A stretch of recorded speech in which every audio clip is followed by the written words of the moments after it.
Thank you for joining us. I'm Julia Zerniak. I'm a professor and associate dean here at Syracuse Architecture, and thrilled to put together this lecture series this semester on design and the biodiverse.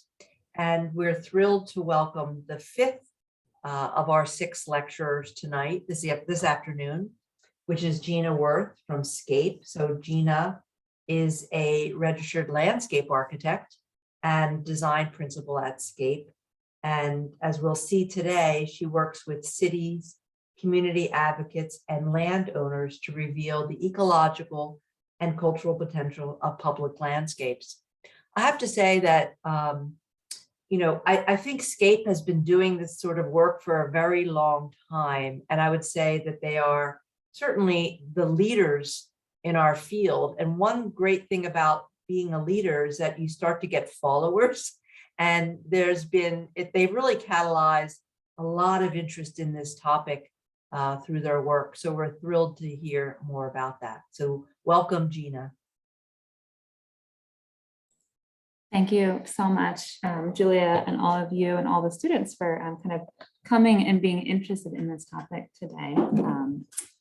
So I'm going to share my screen. I've prepared a lecture specifically for this session because it's a topic I didn't realize I was excited and engaged on until maybe about a year ago, which is designing for invertebrates. I am just really excited to be able to speak tonight on this topic that ties together some older work of Scape and some newer work that I've been brewing and kind of bringing into Scape around thinking creatively about designing for aquatic and terrestrial invertebrates. So I'll talk for about 50 minutes today. You're welcome to put comments and questions in the chat. I'm probably not going to see them as they pop up, but we can always return to them, and I'm sure we'll have lots of time for facilitated discussion at the end. A couple of pop-ups here on my screen. Okay. So just as a quick reintroduction, I do many things just as a human, as a person. I am design principal at Scape Landscape Architecture. We're working a broad swath of interdisciplinary projects, many relating to fostering urban ecosystems. I am also a gardener and insect enthusiast. So this is a more recent hobby and interest of mine, is identifying and understanding plant-insect relationships, which will certainly come up tonight. And I'm also a member of the nonprofit research group, the Dredge Research Collaborative, which is very interested in water and sediment-based systems, a theme that you will also see in the work this evening. But I'm mostly talking about the work of Scape. I just want to do a little introduction to Scape as an office. We're a landscape and architecture and urban design office located in New York City and New Orleans, and coming soon to California. And the work that you see this afternoon is really created by an interdisciplinary and talented team of individuals. So I'm here speaking to you this evening, helping translate the collaborative intelligence and thoughtfulness of this group. But just remember, there's a very large office and a talented group of people behind all the images that you see today. Scape works on many scales and types of projects, spanning ecological planning, roof gardens, urban resiliency, waterfronts, plazas, streetscapes, any kind of urban landscape or landscape that has been touched by the human hand, which is pretty much all landscapes these days. We tackle and address these sticky issues of urban ecological systems. But tonight I wanted to talk about invertebrates, and this is for a couple of specific reasons. I was very interested in tying together some threads, as I mentioned, in past work around oysters and more recent work around insects. But invertebrates are essential to all life. So when we think about ecology, there's no better person to quote than E.O. Wilson, who called invertebrates the little things that run the world. He's the kind of father of modern ecology, the science of ecology. And at the opening of the invertebrate exhibit at the National Zoological Park in the 80s, E.O. Wilson gave this great speech about the importance of invertebrates for all life. He says, "The truth is that we need invertebrates, but they don't need us. And if invertebrates were to disappear, he doubts that the human species could last more than a few months." And he has this long, somewhat disconcerting description of what would happen to the world if invertebrates left us. And he acknowledges at the end that within a few decades, the world would return to the state of 1 billion years ago, composed primarily of bacteria, algae, and a few other very simple multicellular plants. So invertebrates are critical for many reasons. One of these reasons is that they operate at this more lower trophic level. They're often kind of primary consumers of plants, and they support much richer, much greater biodiversity. So in the examples of oysters and insects, oysters are a keystone species that not only filter water and create these amazing complex spatial reef structures, they're also a keystone species that supports many other organisms around them. And insects are a food source to many other animals, including insects themselves, like in this image on the right, where an assassin bug is eating a small beetle. If you hear from one of the inspiring figures in the field of entomology right now, Doug Tallamy, who's a professor at the University of Delaware, he talks a lot about how people love birds. And if you want to design a landscape that supports birds, you have to design a landscape that supports insects. So these are all just more anecdotal stories just about how the importance of invertebrates are in supporting the greater world and the larger organisms around them. I think from a design perspective, and that is the perspective I am speaking to this evening, just a reminder, I'm not a trained ecologist or entomologist or aquatic biologist. I am a designer, a landscape architect. And so we work with many of these professions to create urban ecological designed landscapes. And one reason I like thinking about designing for invertebrates is they can respond, some species can respond quite quickly to designed environments. And so this is very satisfying for a designer to be able to build a landscape and then have species in the environment begin to respond to it quickly. An example is here on the left. This is an image of a tunicate. I believe this is an invasive tunicate that is growing on a piece of aquatic infrastructure, of marine infrastructure, kind of a pilot test that our office did a number of years ago called a fuzzy rope panel. So we were looking at how to encourage underwater habitat off a hard edged pier in Sunset Park. And we built these fuzzy rope structures and wove them together and ultimately had a whole mosaic of ecosystems or of species begin to grow on these fuzzy ropes quite quickly. So that it was able to be a very successful, small scale, quick turnaround pilot project. And on the right are two milkweed beetles feeding and mating on a piece of milkweed. So this is a piece of the designed landscape. This is a planted plant in a landscape that was planted here as part of a demonstration project to encourage monarch butterflies, but it immediately attracted other insects that also require this plant. So two examples here of invertebrates responding very quickly to design interventions in the landscape. Invertebrates are also often used as bioindicators of the health of larger landscape systems. And this makes them not only an actor in the landscape, but an indicator of the landscape. This is true with the different organisms that show up underwater, right? That fuzzy rope image I had zoomed in on the last slide is shown here on the left, those fuzzy rope panels coded in marine life. You can assess the marine life to kind of begin to understand the health of the water body. And on the right is the nymph or juvenile stage of a dragonfly larva, which embeds itself in riverbanks and are often used as part of monitoring projects to assess ecosystem and stream health. So there's these kind of interesting cues and takeaway from the species around us that tell us about their ecosystem health. And then another reason to design with invertebrates or thinking about invertebrates is that they actually really need our empathy and our support and more study and knowledge around them. I don't know if anyone in the room has kind of previously thought a lot about invertebrate needs. I hope you will think more about them after this lecture. There's a number of articles and Nature communications coming out about the importance of invertebrates.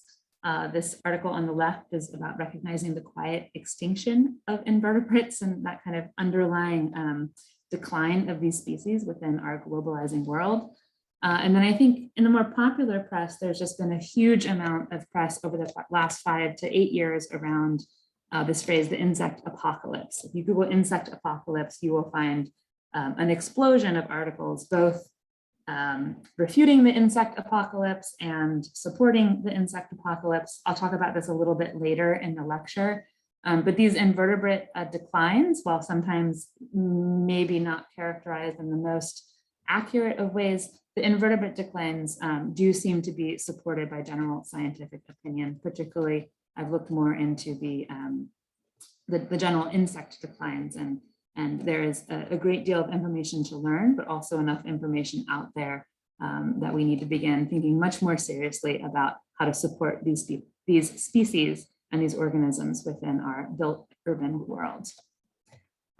Insects and other invertebrates also need our empathy because they can just be difficult species to connect with, right? These aren't like your dogs or your cats or your birds, which are a little bit more naturally charismatic to people and share more of our patterns and can be anthropomorphized a little bit easier, which often makes human species care more and act more around like charismatic megafauna, for example.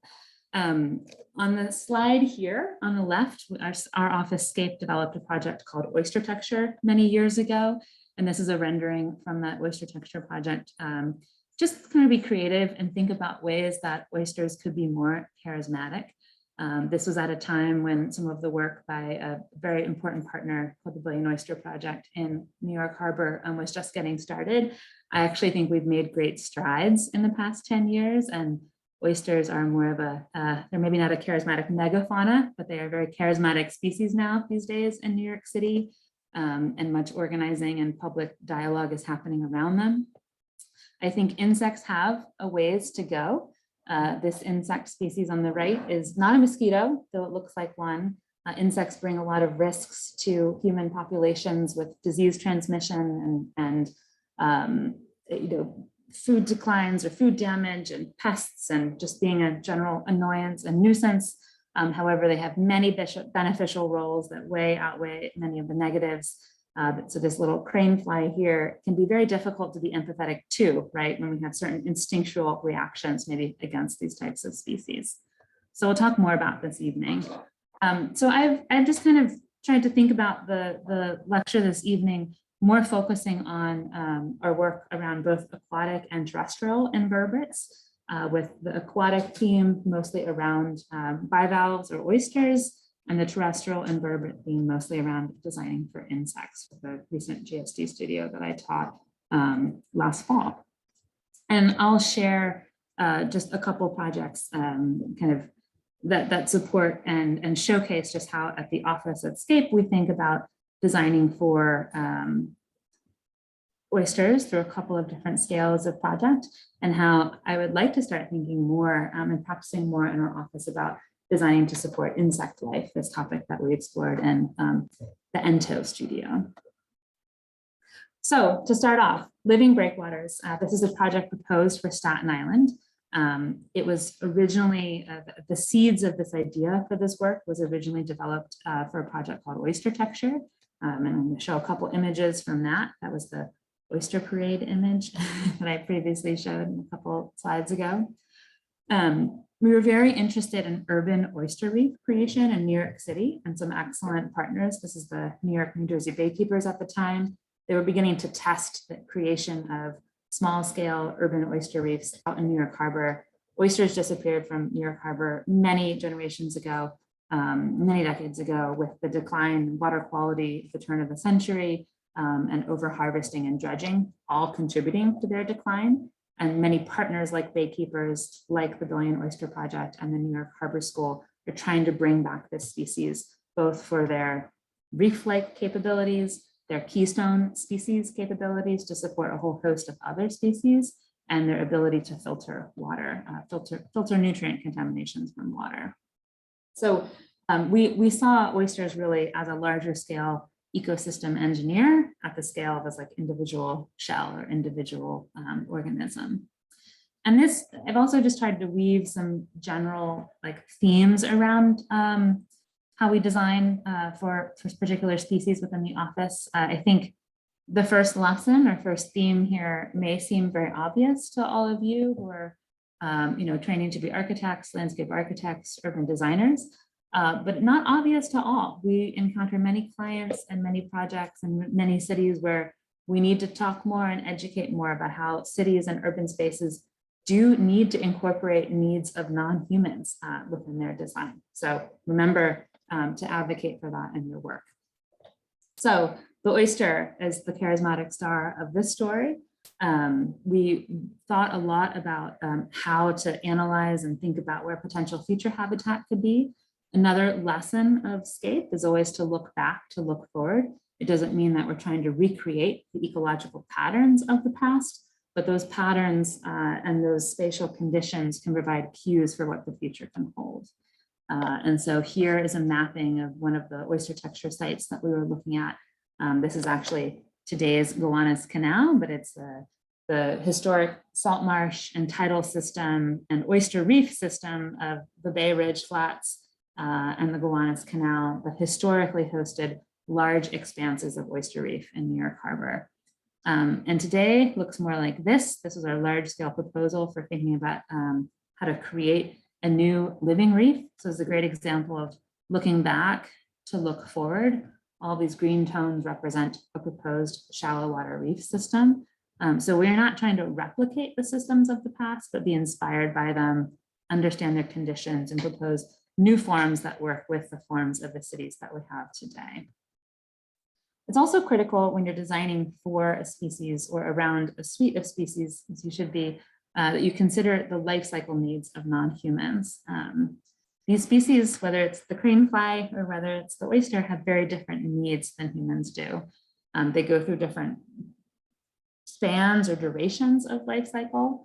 The oyster starts off as a small sperm egg and then becomes fertilized and becomes a free swimming larva in water bodies. It basically is just pushed and floated around by the currents for a couple of weeks before it attaches to a hard surface. Oysters are attracted, the oyster spat are attracted to attach to surfaces that secrete calcium carbonate, which are other oyster shells. And that's how you get these reef systems, because a small oyster spat will be attracted to a mature oyster shell, and you will get this reef system building up over time.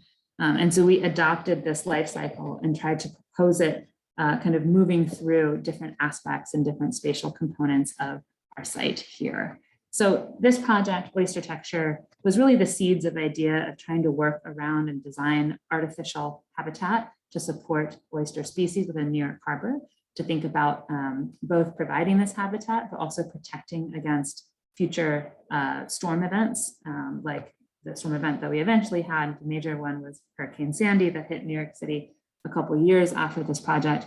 But this was a museum exhibition. It was a conceptual work.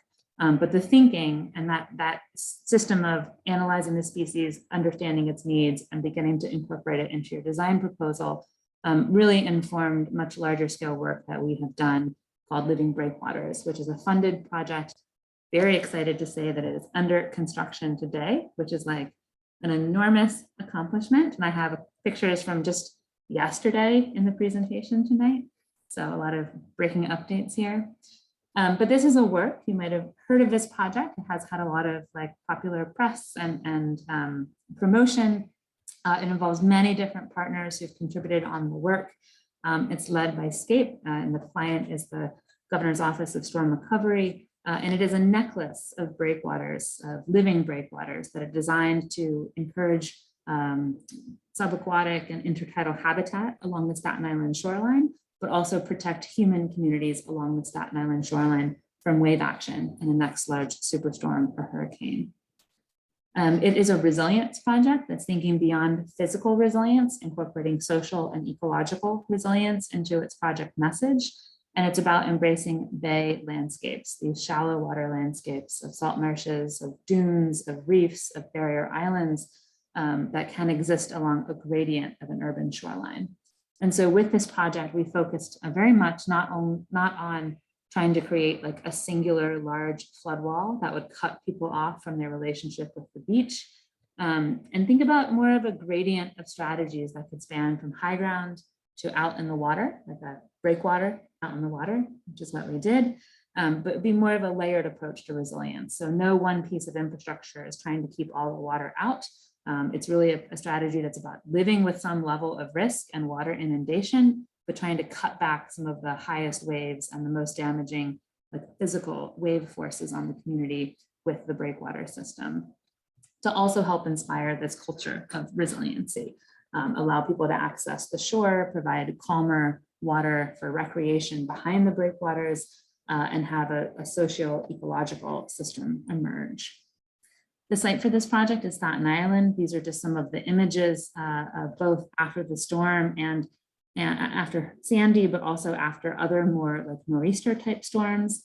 This is the temporary dune system that was put into place after Sandy to help provide some limited temporary protection for the community. And you can just see in the bottom right image, even on more regular annual storms, the type of wave conditions and battering the system receives. The shoreline is vulnerable to not only wave action and large storm events, but also to kind of consistent erosion throughout the year. And so the breakwater system was designed, again, not to keep all the water out, but to reduce wave height, wave action, and help grow and build the shoreline slowly over time to interact with that sediment environment. So this was one of the renderings that we developed for, this was a design competition called Rebuild by Design that the project competed within and won funding for implementation.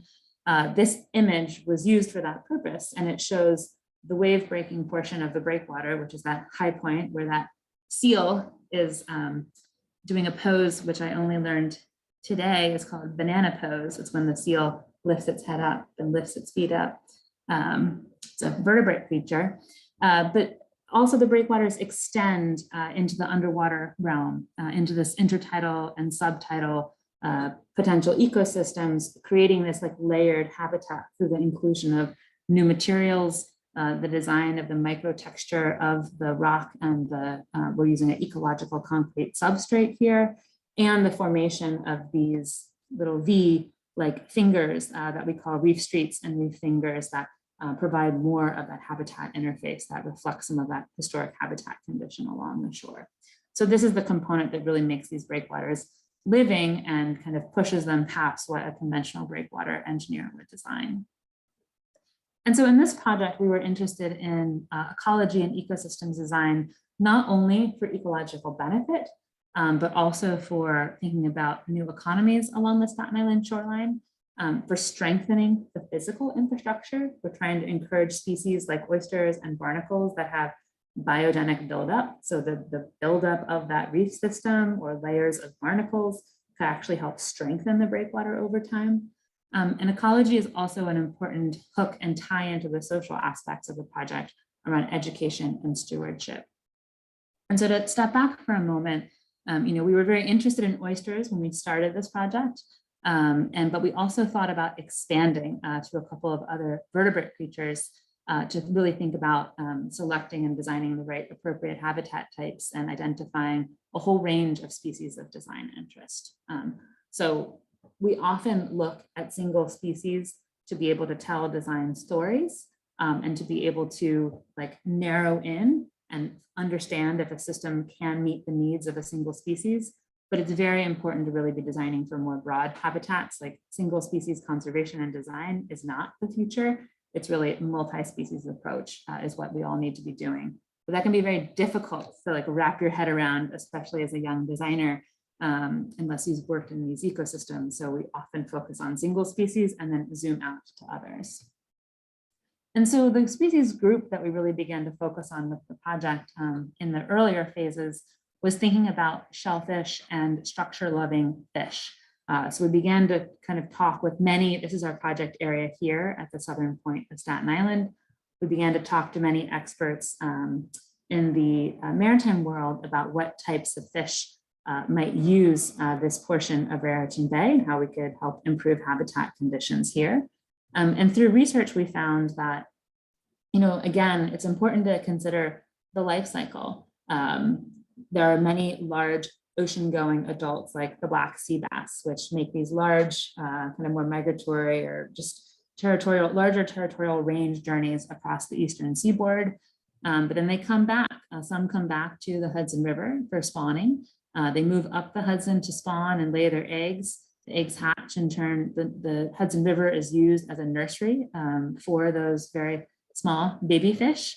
And then after a year or so, the fish move down to Raritan Bay, which is where our site is, right here with that big green fishes, to spend a year or two in Raritan Bay as juvenile fish. So our target species became not just these like large ocean-going adults, but really trying to target the habitat needs of the fish that specifically needed Raritan Bay at this juvenile phase of their life cycle. And what we found through this research and work was that these species needed niches. They needed structural complexity underwater. And if you look to the right of the image, what used to provide structural complexity underwater? That was oyster reefs. There was more texture underwater historically in New York City than there is today. Today, we have a lot of sandy bottoms. We have a lot of flattened bathymetry. We've lost a lot of that structural complexity with dredging, with lots of sediment buildup, and with lots of overharvesting of our oyster reefs. But these little nooks and crannies, these tiny little pockets of space, are very important for juvenile fish because they swim inside of them and they hide from large predators. And so we can think about fostering oyster habitat on the site to provide these niche hidey holes for juvenile fish. And we can also think about creating artificial habitat that does some of the same things as the oyster reefs once did. So this is the kind of both and approach. We're both trying to create the original habitat of oyster reefs, but also use stone sizes that create those same hidey holes or small pore spaces for the juvenile fish to find refuge within. And this also translates, like it's a very micro design concept. And we found through a lot of our work for designing for invertebrates that you really have to think very micro because many invertebrates have very, very micro needs. But we also tried to scale it up and think larger about how this would influence the overall form of the breakwater. So typical breakwaters are lines or more linear forms. We propose in this project to begin to modify the shape to avoid critical habitat that existed within the study area, like already on the seafloor, that we would further modify it for more localized micro scale complexity, which are those reef fingers that I showed in that rendering with the seal. And to make sure to orient those reef fingers on the sides of the directional wave action of the bay, of Raritan Bay, so that those little pore spaces don't fill up with sediment over time and always provide those little hiding spaces for the juvenile fish. And so the concept here is that the fish will shelter in the structure and feed in the street. And there's many local and international reef studies that our team composed of marine biologists have done to begin to look at like the actual form and layers and verticalness of the reef streets and reef finger spatial structure themselves as the project has advanced. We're also testing new materials in this project. Part of the project is built with ecological concrete units, which is a concrete mix that's designed to have more ability for marine organisms like oysters and shellfish to attach to it and grow. It has multiple scales of structure within it, a very, very micro texture, and then larger pocket textures that are scaled to the size. Scales to the size of the fish species that we were beginning to target. And then here again is that image of everything kind of coming together, that super micro complexity and that larger kind of macro spatial thinking of the spatial structure of the breakwater. This aligns also with, again, that idea of looking back to look forward. This map on the top left shows the historic locations of some of New York City's largest oyster reefs, which no longer exist today, sadly, but we hope will exist again in a very different form with living breakwaters. This is a historic image of tonging for oysters, the economy of oysters on the Staten Island shoreline. And you can't eat oysters today that are grown in this environment because the water quality is good enough to support oyster life, but not good enough to be consumed by humans. So right now they are purely an ecological engineering tool and habitat creator. But some of this history is just interesting to think about because humans have always had a role in kind of shaping and reshaping oyster populations. Indigenous populations harvested oyster mounds and harvested oyster beds and left these large mounds or middens of oysters along the shore. Later in the 1850s and 1900s, leased oyster beds expanded oyster populations in Raritan Bay. And there was a community of African-American oyster workers from sandy ground located very close to the site area that made a living around shucking oysters. And this oyster culture is being embraced and being brought into the project in multiple different ways. We've suggested different techniques. Some of them are moving forward, like these spat-on shell marine gabions, and these oysters set onto discs would be set into the ecological concrete units. So that would be like, it's called stat on disc, which means those little baby oysters, those stat, will go onto the disc will be inserted into the e-concrete unit, and that will be the base for a new reef system over time. We also have to monitor the oysters with oyster cam or some type of remote camera device to be able to make sure that no one is coming out to the breakwaters, harvesting the oysters and getting sick from them. That's part of our kind of regulatory environment around invertebrates. But I think all of this is also to say and to show that people are really part of an urban ecology system, and that you cannot just design for these species, these non-human species, without including humans into the design program.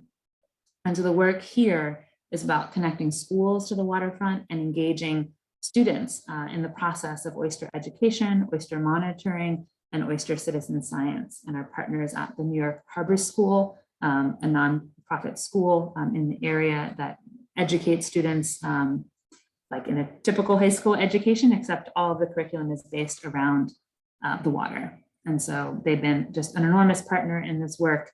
We worked with them to develop a Staten Island oyster gardening manual and have kind of classroom learning experiences where teachers can take their students down to the shoreline and monitor oysters today in Staten Island, and we'll be able to do it with the project in the future.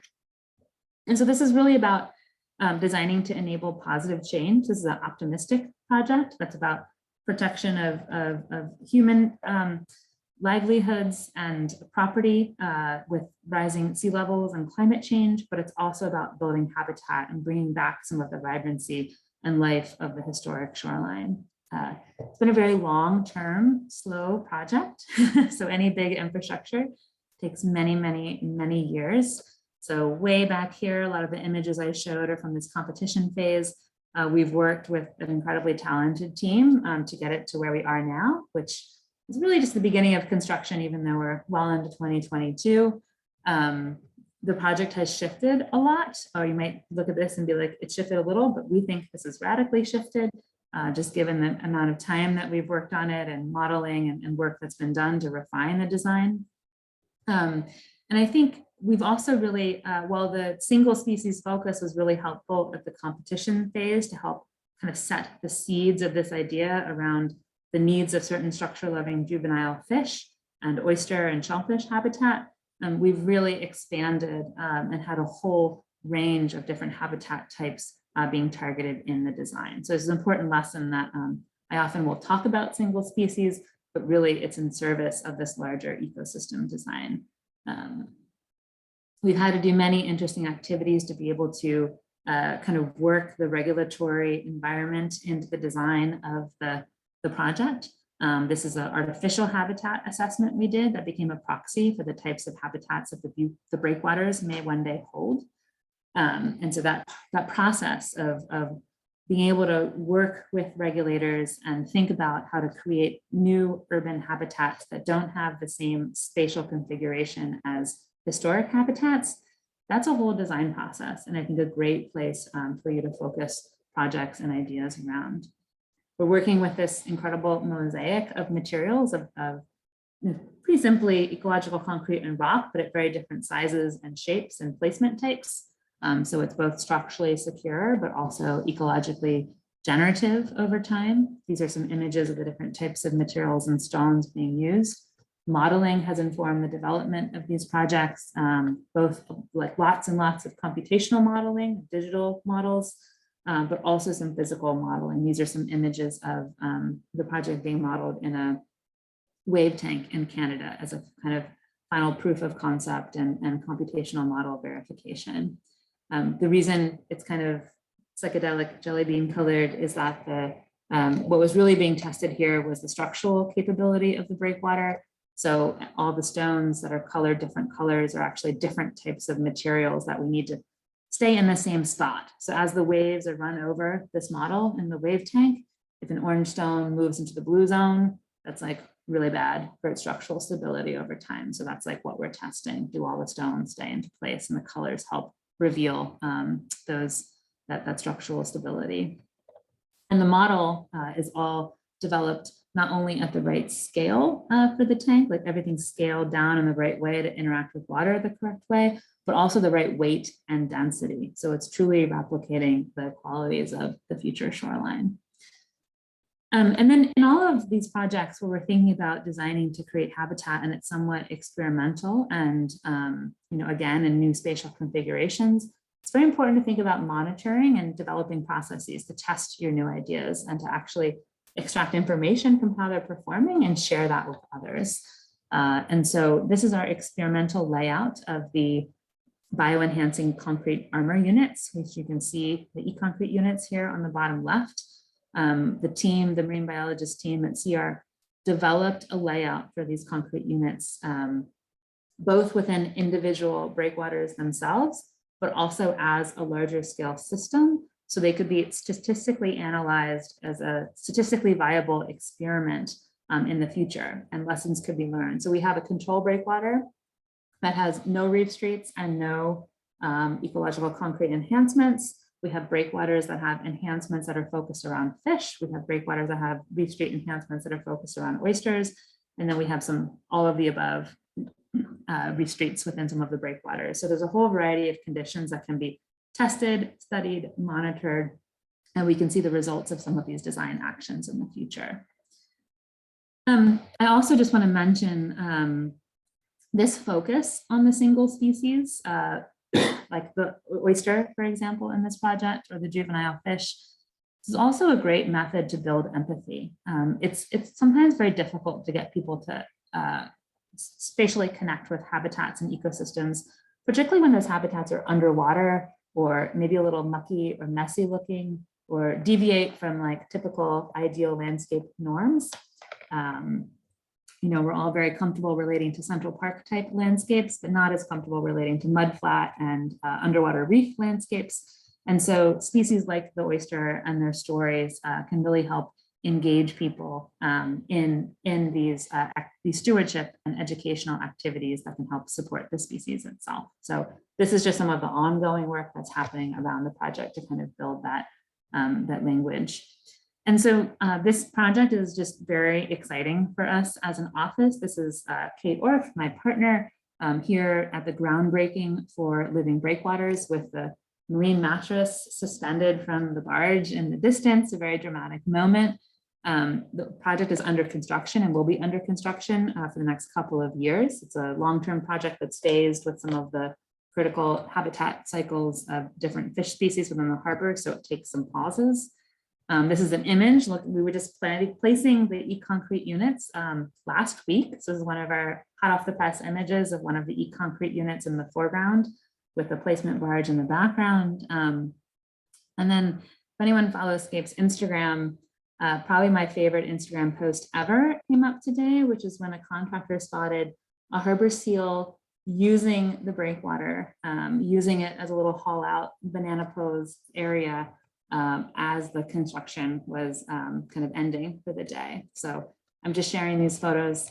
This is Cluliata invertebrate species, but it is truly heartwarming to see a piece of urban built infrastructure already beginning to support the very weird, very complicated needs of non-human New York City residents.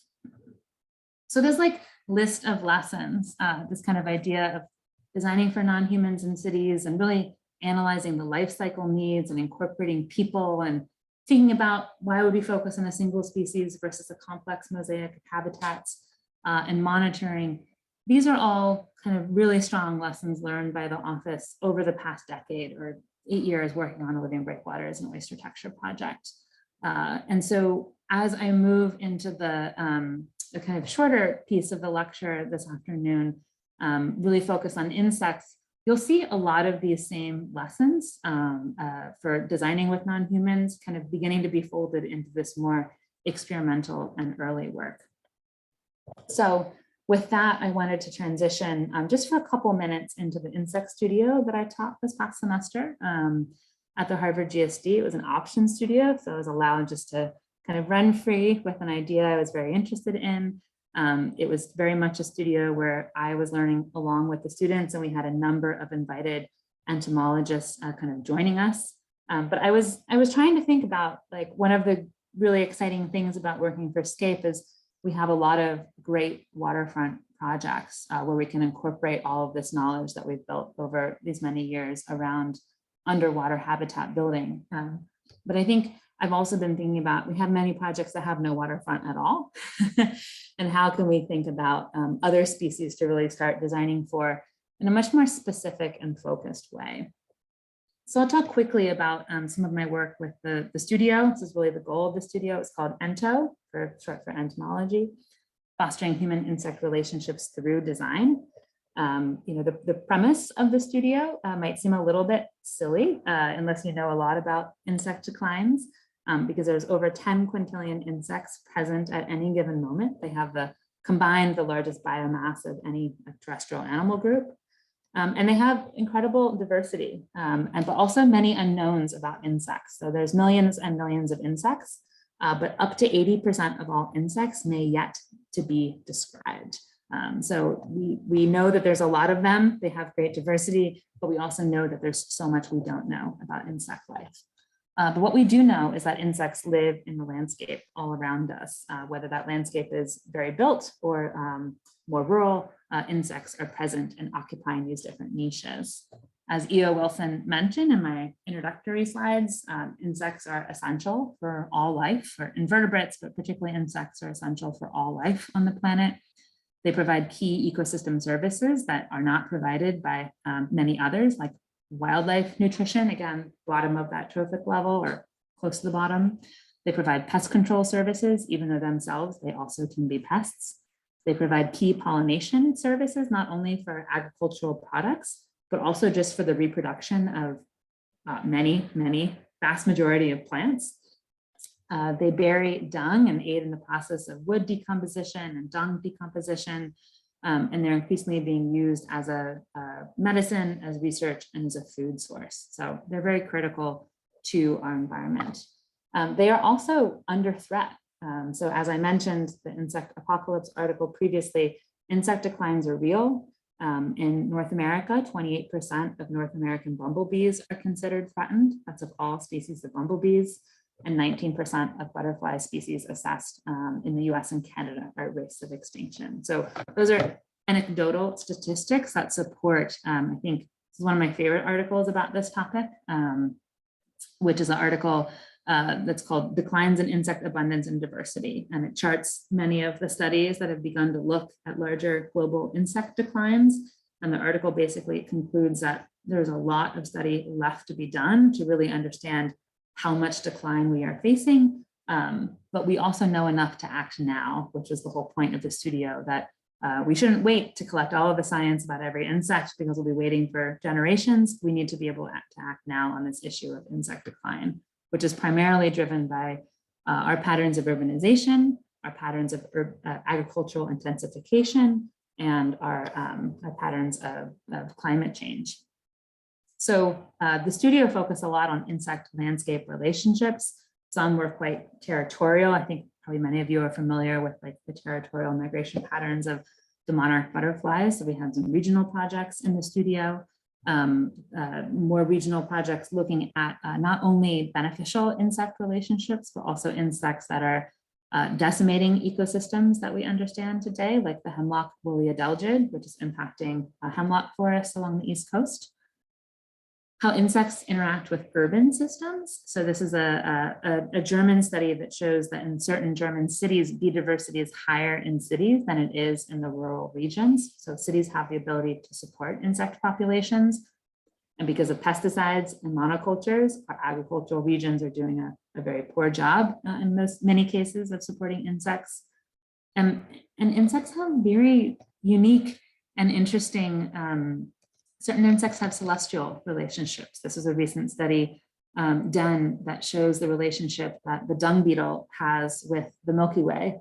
And it uses the Milky Way to navigate and to roll like its little balls of dung that it collects in a straight line back into the holes where it kind of decomposes those dung balls. And so they're navigating with the stars. There's lots of complex landscape relationships underway. And our infrastructure, our built urban infrastructure, is being kind of beginning to interact with these patterns and these relationships in all kinds of ways, right? So if you have a night sky issue and lots of light pollution and the dung beetle can't see the Milky Way, you've interfered with its ability to kind of perform its life cycle needs. This example here is the example of a paper that's been looking at bridge reflectivity and mayfly egg laying, where bridges are been showing, especially asphalt bridges, are shown to kind of reflect light in the same way that river systems reflect light. And mayflies will lay their big hatches of eggs on the roads, thinking that they are water bodies where mayfly eggs cannot support and reproduce. So infrastructure directly conflicting with the life cycle needs of insect populations. And then insects also, this is very fascinating to me as a landscape architect, have these really certain species and certain groups of species have very intimate connections with species of plants, these vegetal relationships. This is if anyone's familiar with the concept of a host plant, I would also look to Doug Tallamy's work to talk more about that. Species of Lepidoptera, butterflies and moths, many of them require a specific plant to complete their life cycle. So this is the spicebush swallowtail butterfly. If you don't have spicebush or a couple of other species related to spicebush, you won't be able to have the food source for the caterpillar, and therefore you won't have the adult butterfly. So I think many people know these relationships through the milkweed monarch relationship, but that kind of one-to-one need between a plant host and an insect life cycle is repeated many times throughout the insect world. So you can control the ability of an insect to live in your landscape by what plants you put in your planting plan. And many of these things with insect design are really quite micro, and I find this fascinating, just the scale of this work, because sometimes it means this can be done on very small sites, and even within portions of small sites. So as a designer who's interested in like doing stuff and be able to see it make action and doing it in tight, condensed urban environments where you don't always have acres and acres, this is very exciting, insect design. So these images on the right are just images of different types of cavity nesting bees drilling out the inner piece of a stem and laying eggs and having their reproductive cycles occur within the hollow stem of a plant for its overwintering period. So the studio was very interested in exploring those distinct and diverse insect-human relationships. We also began to think about how so many of our relationships with insects today are quite negative, and thought about each student was asked to work with a specific taxa of insect, either a group or a specific species, and define a human-insect relationship that they would like to foster with their design project. For the ease of simplicity, we focused on a smaller range of insect orders, not all of them because they're so diverse. Those many different millions of species were somewhat overwhelming for our little design studio. And students were asked to focus on insects that are either present in Massachusetts today, historically present, or would be present with climate change or species invasion in the future. And the studio objectives were to build empathy and knowledge of insect needs through this investigation of the life cycle requirements of specific insect taxa. So every student did a life cycle mapping. This is work looking at the life cycle of soldier beetles and fireflies. They were also asked to look at the relationship between their species and the greater complexities of the Massachusetts landscape, more regional scale, and begin to identify ecological, cultural, and economic conflicts and opportunities between insects and humans within a changing landscape. And I gotta say, I learned so much in this studio from our invited speakers and the many professionals that supported the work. I think, many of us probably here on the Zoom today understand the dangers of like lawn monocultures and monocultures of plants for biodiversity. I think it's very obvious on the image on the left. There's many other landscape practices that are equally as problematic, that are like folded into typical landscape specifications that our office produces. So this idea of like a host plant that can host a caterpillar larva and provide a food source for it, you can plant that plant But if that species requires, has a pupal stage that falls to the ground, and it doesn't fall into vegetation or leaf litter that provides an insulating environment, it might fall into pavement, like this beautiful image of the Tuileries, you have broken the insect life cycle, right? So there's many pieces of our designed landscapes that are breaking the life cycle of these species. So we might be providing like little pieces of a life cycle, but not providing the needs of the full life cycle. Landscape operations like hardwood mulching, again, kind of a mind-blowing moment for me, versus something like leaf litter. They're completely different environments. Hardwood mulching doesn't provide the same level of support for ground nesting insects, doesn't provide the same level of winter insulating capacities as leaf litter does, and in many ways is not a biodiverse kind of material to be putting on your landscape. And the timing of maintenance operations also really impacts the suitability of habitat health for insect life. And so when you cut back your plants and how you cut them back, or if you cut them back, really begins to impact the insect life cycle. There are certain species of insects, certain species of bees that grow or overwinter in like the basal conditions of clump grasses. And if you cut them too low or you cut them too early, you basically just erase their protective buffer. So I think to really do this work, just beginning to like delve into this topic and explore the implications to the office. But to really do this work, a lot of very nuanced thought on the design side, but also on the maintenance side is really required. And so in the last like 2 minutes of this lecture, I'm just going to fly through some student work so you get a sense of some of the range of projects that were explored. So a big thank you to my 12 students that worked very hard throughout the semester. We had students looking at very charismatic species. So I'll show the work of Jingying and Ziting here, who looked at fireflies, very charismatic species, but also compared it to soldier beetles, which have the same habitat requirements and are very closely related, but are relatively unknown in the insect world because they don't light up in a way that's charismatic. They look at the morphology of these species. I've already shown you this beautiful life cycle diagram they did. One of the key things they identified was that these species need moist leaf litter throughout the year to survive.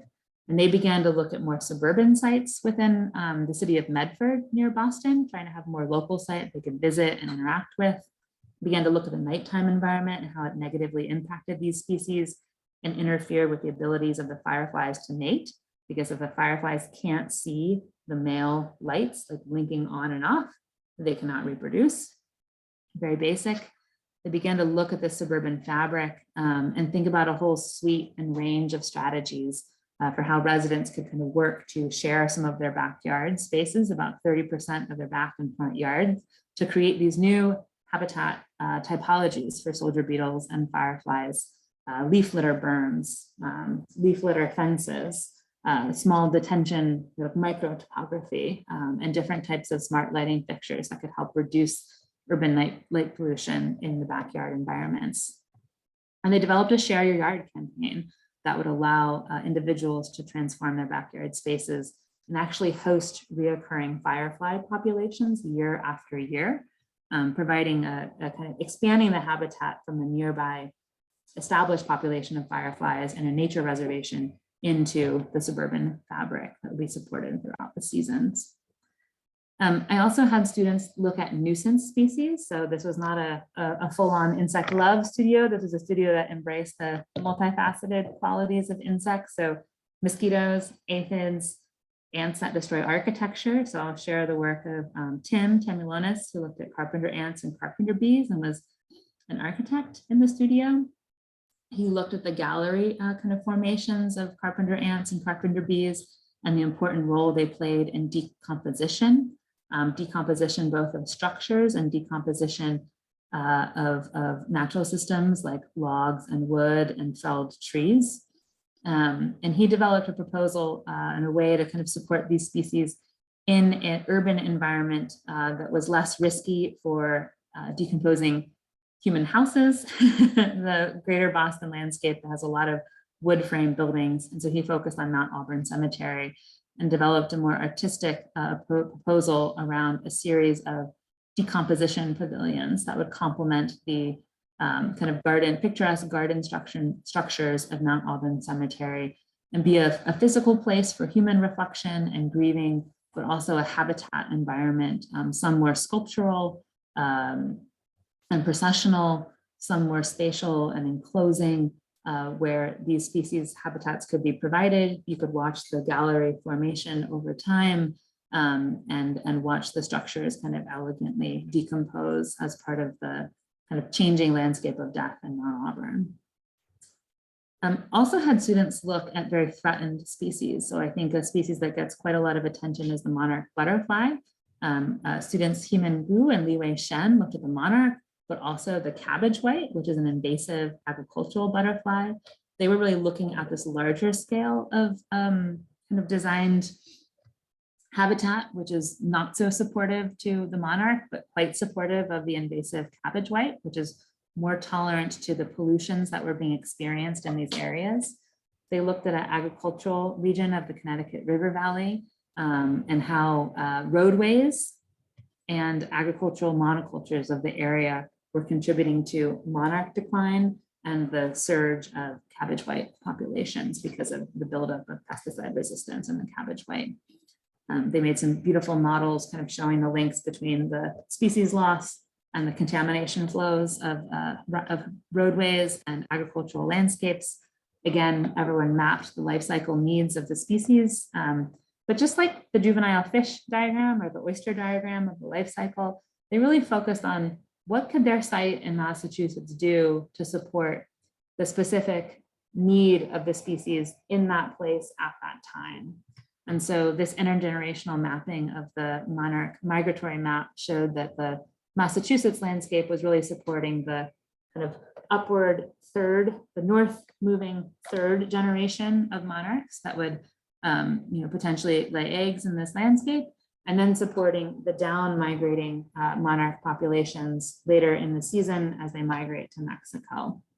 So it's multi-generational moving up, and then one generation moving down. So they had to provide host plants for the species of monarch species at the right time of year when those monarchs are moving north, and then nectar producing plants when they're migrating south, because they really need nectar and energy at that time. And they focus on this Connecticut River corridor and thought about these large agricultural landscapes and the roadways next to them, and thought about how they could design a simple policy mechanism of a required vegetated buffer along all of these secondary roads that could support the monarchs and also support a larger suite of native white butterflies instead of the invasive cabbage white. So this is their diagram of the overall buffer system with different setbacks and different widths required for different scales of farm. And they had a wider buffer if the farm used neonicotinoids, which are a very toxic type of pesticide used to control, but that have very negative impacts on insect populations. So they require a thicker buffer there. They looked at the whole host of plant species to begin to remediate around some of the roadway contaminants like zinc, but also the agricultural contaminants in the system, and thought about how this buffer system applied to regulatory technique could begin to really kind of redefine the edges of a region and the region in whole with this accumulation of planted buffer strips along roadways and farm edges. So these are some visualizations of that work. And I loved this project because it had this rich textural kind of quality and was a more operational landscape at the site scale, but also had the ability to really participate back at that regional scale and be part of that larger monarch migratory journey. So that's a very interesting project that could be replicated along many agricultural regions along highways in the United States. And then finally, students looked at invasive species. So invasive insects are causing great concern and great impacts to our ecosystems. I'll just end with Sitcha Zong's project, the emerald ash borer. She called her project The Death and Life of Ash, Landscape Tactics to Adapt to Invasive Species. This was not a project necessarily about trying to stop the flow of invasive species. It was really about looking at the impacts of the emerald ash borer on the greater kind of continental US landscape, how the emerald ash borer is creeping into Massachusetts and New England and decimating ash populations and really changing the structure of ash forest just like the hemlock woolly adelgid is changing the structure of hemlock forests. So a lot of forest change is underway. The relationships between the transport of the emerald ash borer, which is a introduced species, but really assisted movement by people, kind of moving around wood products and firewood around the region. She thought about the life cycle of these two interrelated species, the ash and the emerald ash borer, and some of the parasitic wasps that prey on it, but also the importance of the ash forest to other species like the eastern spadefoot toad, which requires these ash vernal pools as part of its reproductive life cycle. So again, starting with the lens of a single species, but expanding to other species over time. And she had really focused on designing a landscape, a protective buffer, trying to preserve and keep the emerald ash borer not out of the greater Massachusetts region, but out of one protected kind of core forest area that had the special eastern spadefoot toad that relied upon the ash for its life cycle. And so it was an idea about maybe there could be a way to have a more local protection strategy, if not to protect the ash forest in this specific area in perpetuity, just for a longer period of time, kind of extend the delay or delay the range of that impact. So this was the green area is the zone of forest she just tried to protect, and she developed a whole buffer strategy around it that looked at different forest maintenance and management practices for the emerald ash borer, which would kind of prevent it from entering into that over time. This focused on some very aggressive landscape techniques, removing all the ash trees within that buffer area, and then thinking about what to do with some of the leftover spaces, creating a series of vernal pools or creating a series of kind of decomposition areas. Also replacing with other plant species. So we had quite a lot of very controversial conversations around this project because of the scale of buffer management practice kind of shown in this yellowish area around the core forest that she was trying to protect.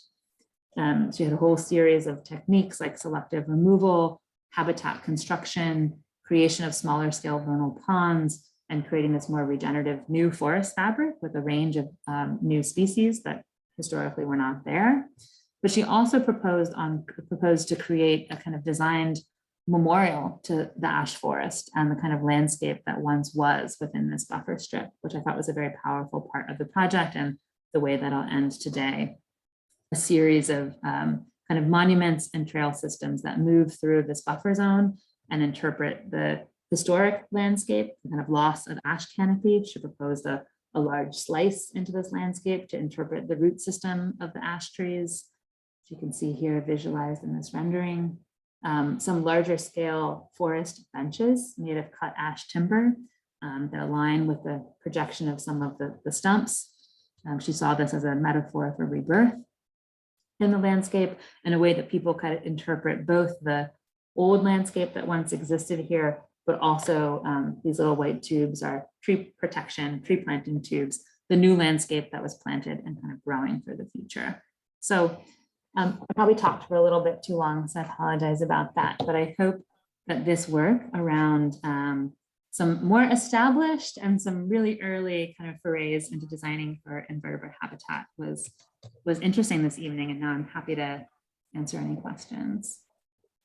Wow, that work is absolutely stunning. I mean, super, super interesting and smart and beautiful and, totally singular. I don't know anybody doing this work that bridges, design with, in the case of the first examples, with community, with ecology. It's just so very important.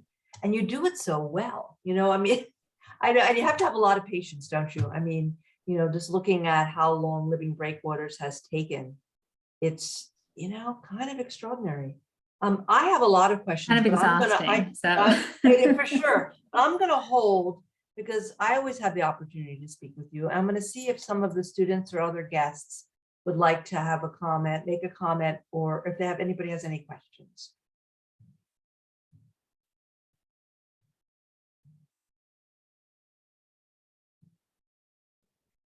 Gina, just thought it was a super talk. I know something about your work on oysters, to be sure, and less, certainly much less about your work on insects.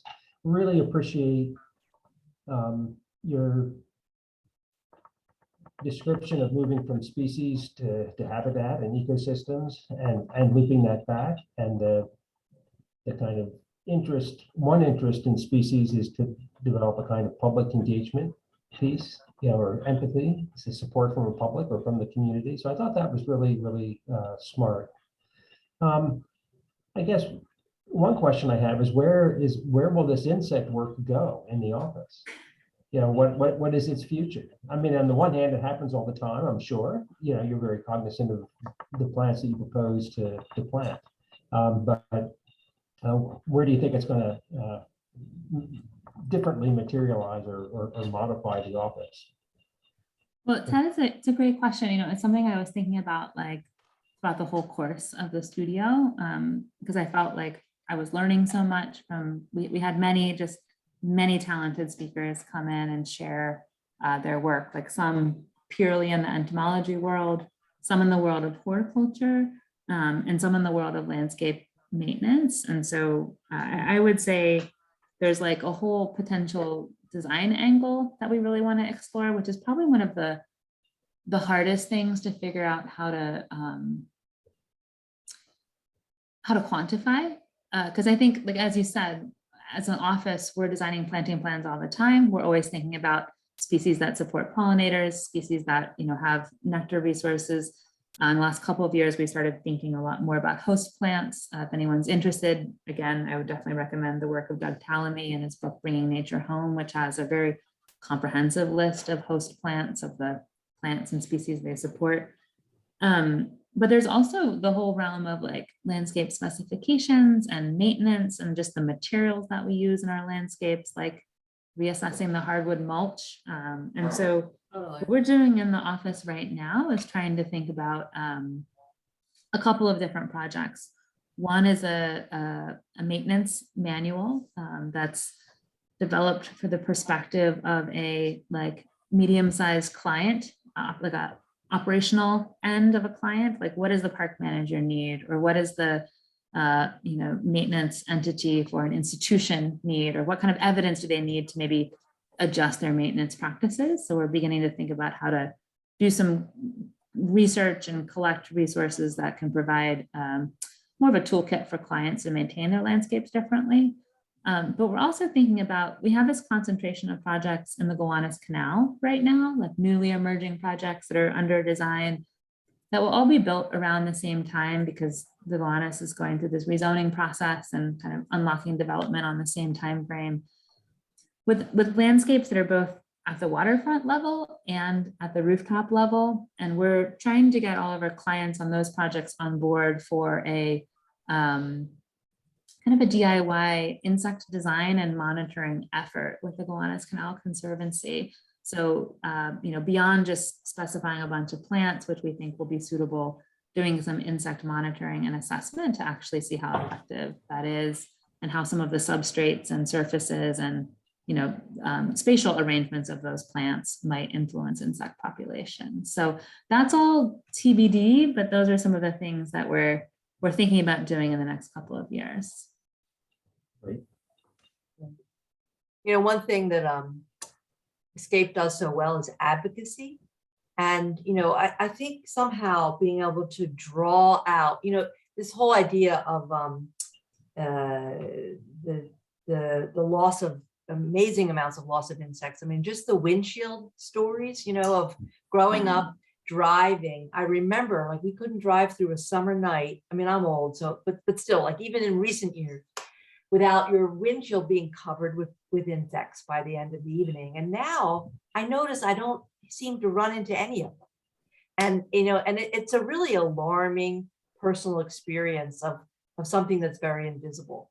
And I know that others talk about that, but it does come back to this question of designers and the roles for advocacy that Scape does so well, because the awareness, like my neighbor, literally the pesticides truck rolls in every 2 weeks in the summer to spray their lawn, and they put up the signs all around it next to my very, very messy one. And, having the tools to be able to talk about the value of the things you said at the scale that doesn't get recognized or is considered pesty, I think is a huge project somehow, right? Yeah.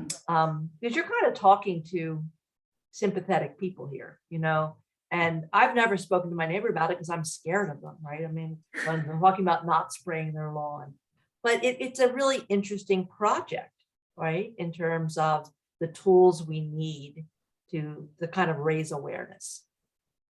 Definitely. And I think too that design can play a big role in like shifting those aesthetic opinions, because what we really need is a big aesthetic shift, right? An insect-friendly landscape is often a much messier landscape than we've all been kind of trained to be familiar or like comfortable with. And it's not that insect-friendly landscapes have to be messy. And I think we need to redefine what messy really is. But without that like advocacy and that education, it's just perceived as mess, and it's not perceived as core habitat for critical species. So I think the kind of combination of drawing, but also the creation of landscapes that are like loved and appreciated. Like, so for example, Brooklyn Bridge Park is doing a really great job of managing for insects within their landscape. And they deal with a lot of aesthetic compromises, right? They're developing a really interesting, Rebecca McMacken came and spoke at the studio. She's the horticultural manager of Brooklyn Bridge Park. They're developing a whole range of like middle ground maintenance strategies where like they're cutting back the plants, but they're not cutting them back all the way, right? They're just like chopping off the tip so it like looks intentional, but it's still providing all this structural habitat. So I think we need more of these middle ground strategies that aren't like, this is full 100% like exactly as it would be in a non-human environment, or this is fully manicured. We need these like compromise designs. Yeah, that's great. Brandon, you have a comment or question? Yes. First, just thank you again for sharing all these fantastic projects this afternoon. And my question really gets at the relationship between design professionals of all types and then these real experts across the sciences who we really kind of need to be listening to and learning from more. I think it's relatively straightforward to see these collaborations happening in the sort of academic context through these various design studios, but how do we bring more of this collaboration, more of this knowledge from the scientific fields into sort of the professional realm through that, like projects more longer term, things that will get built, like that Living Breakwaters project? Yeah, I mean, it's a great question. I mean, I think the first thing that needs to happen is just more dialogue and discourse, right? So academia can be a really helpful platform for that. And then the application into practice is often something that does happen after those academic conversations begin to happen for a while. But I also think you can do that in your own design work with projects. One of the things I found is that entomologists often really like to be reached out to about their work, because I don't think it happens a lot. Or maybe it's happening more now. But I was very worried when I started the idea for the insect studio, and I reached out to like a whole bunch of entomologists because I just was like, wow, I hope one person gets back to me and is interested in coming to speak to the studio or, doing something with me on this process. And then like 10 people responded and were very enthusiastic about it. And we had a great lineup for the semester, because I think so many scientific professionals are writing papers and doing the academic thing, but really also striving to see their work applied in a meaningful way.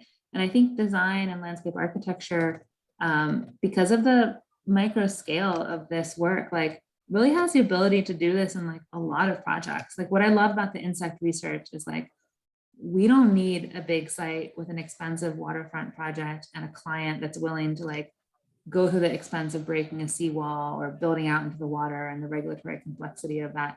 Like we can do this kind of thinking and work on a roof garden, it's simpler, it's faster. There's more like ranges of habitat niches to use. So it extends a lot of underwater design thinking and research, like above ground. And I think provides a lot of opportunities for, like pretty like quick and consolidated like moments of scientific engagement too. These don't have to be epic projects that, you know, everyone's pressed for time and busy, but I think many scientific professionals will be willing to talk to you for an hour or two and provide you some pointers, or maybe provide a, you know, a graduate student who might be interested in researching your site. So there's a lot of partnerships that can emerge just through the conversation building and reaching out. Great. Thank you. Any other questions or comments for Gina while we have her? I think Yifen's got one, I can tell.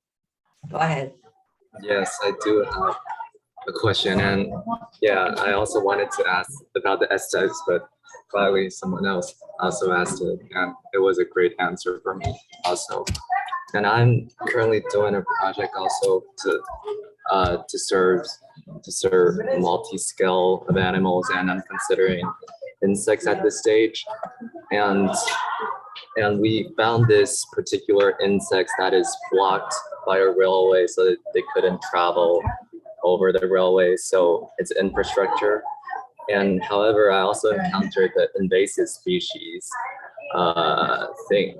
And I realized that if I design a pathway for this kind of beetle, the invasive species, which is the Asian longhorn beetles, will also use it.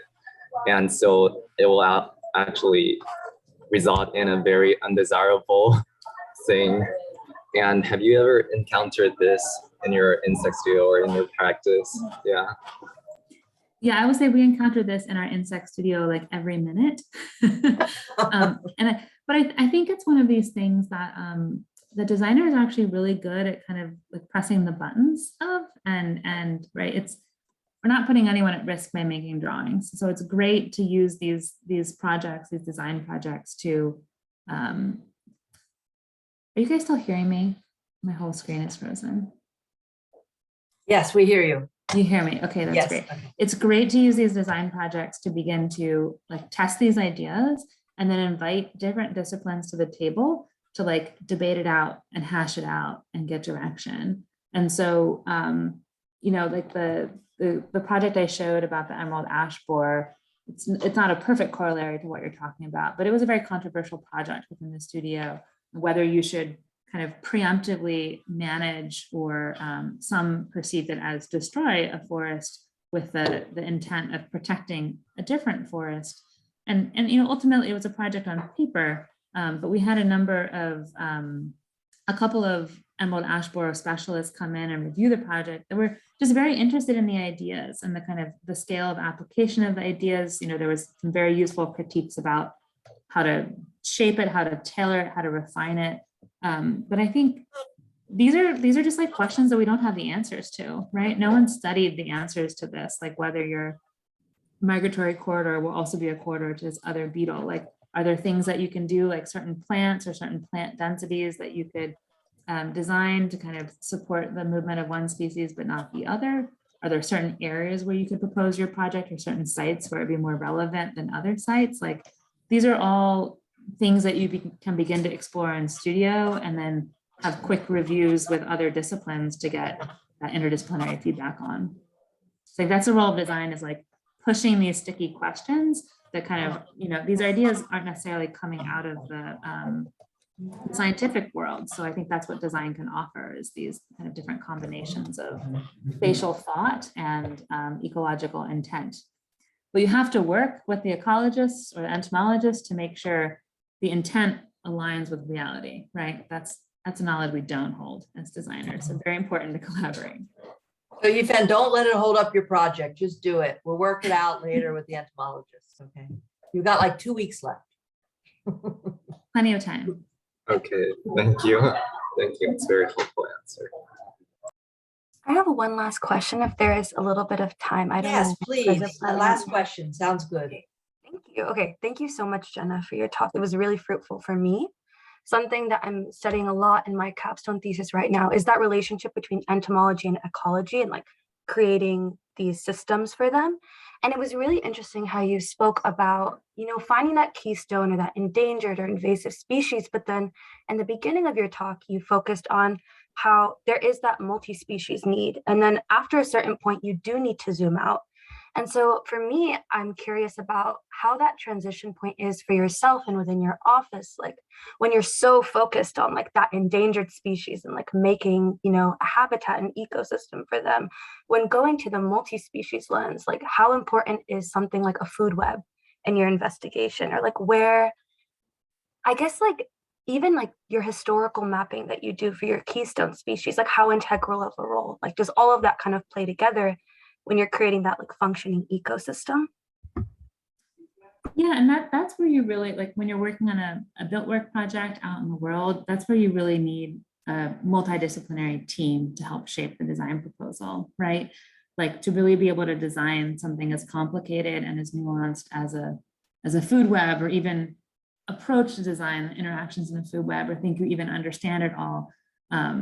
That's not something you can do alone. You really need the support of an ecologist to advise on the development of that work and the rich habitat complexity and kind of interconnected nature that we all know habitats are. But I think the reason we look at the single species often in projects or starting projects is to just get like a little window or a little insight into the greater system. And I'm sure you've already found in all of your finding in your species research, sounds like you're doing a lot of great species research, is that just by looking at one species, inevitably, you're going to look at a whole range of other species. They're going to come because they're either going to be a predator of your species or be prey of your species or interact with your species in some way. So you can start building those greater food web relationships through that singular approach. We just like to focus initially on something small and targeted, but get really deep in it because it allows us to understand the whole system better, and it makes it a bit more legible. Habitats and food webs are very, very complicated, and it's very hard to start by designing for everything. So we use these little like moments of focus to allow us to ask better questions, and then we zoom out and make sure that we're really considering the broader ecosystem needs. I think that's a great approach. It makes it feel a little bit less overwhelming to start with something and then build out from it relative to complexity. Well, look, it was a wonderful lecture and a great conversation, and we thank you so very much for joining us today. Well, thank you so much. It was exciting to share the work, and best of luck with all of your evolving studio work. Thanks, Gina. Thank you. Hope to see you soon. Yeah. Bye, everyone. Take care. Bye-bye. Thank you.